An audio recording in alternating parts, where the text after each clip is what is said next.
and a weight of more than 27 tons, the weight of 5 elephants. Inside the weapon. A small atomic bomb is shaped like a sphere at the top of the casing. The top of the sphere contains conventional chemical explosives surrounding a sphere of the beryllium mirror casing, inside of which is a small plutonium sphere, about 4 to 6 inches in diameter. Below this atomic bomb is the hydrogen or fusion bomb. It consists of a cylinder made of uranium, the fuel for the fusion reaction, lithium deuteride. At the core of the cylinder sits a road of plutonium. The aircraft, piloted by Andrei Dernovtsev, took off from the Kola Peninsula. It was joined by an observer plane to measure the impact of the bomb. At approximately 11:32 a.m. Moscow time, Tsar Bomba was dropped over the Mityushika Bay test site on the deserted island of Novaya Zemlya. The bomb was equipped with a special parachute that would slow its fall, allowing the plane to fly a safe distance from the blast. Barometric sensors set the bomb to detonate 4 kilometers above the ground.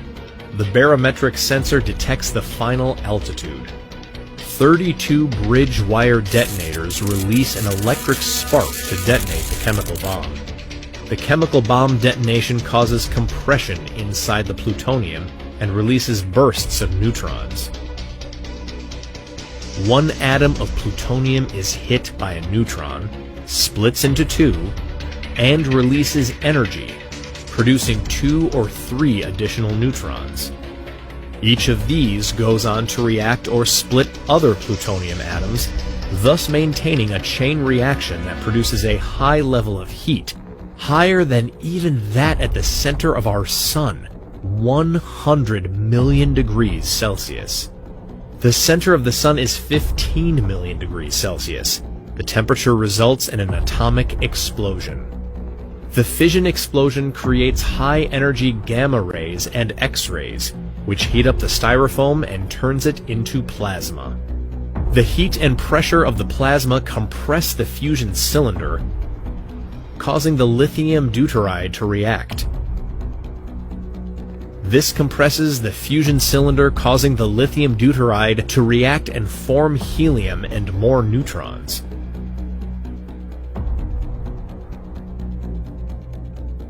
The neutrons cause the uranium casing and plutonium rod to undergo more fission reactions. This causes more pressure on lithium deuteride. This produces more fusion, which releases more neutrons, which causes more fission.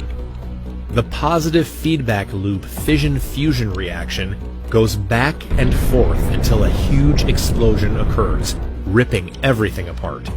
Amazingly, all these events happen in only 600 billionths of a second. That produced a mushroom cloud more than 60 kilometers high.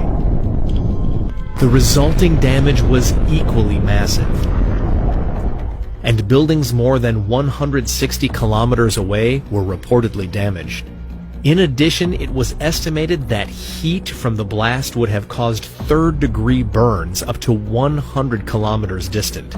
Despite its incredible destructive power, the Tsar Bomba was never actually used in combat. It was designed as a warning to the West during the Cold War and served its purpose well. The Tsar Bomba showed everyone just how destructive nuclear weapons can be, and served as a reminder of the devastation that could be caused if they were ever used in war.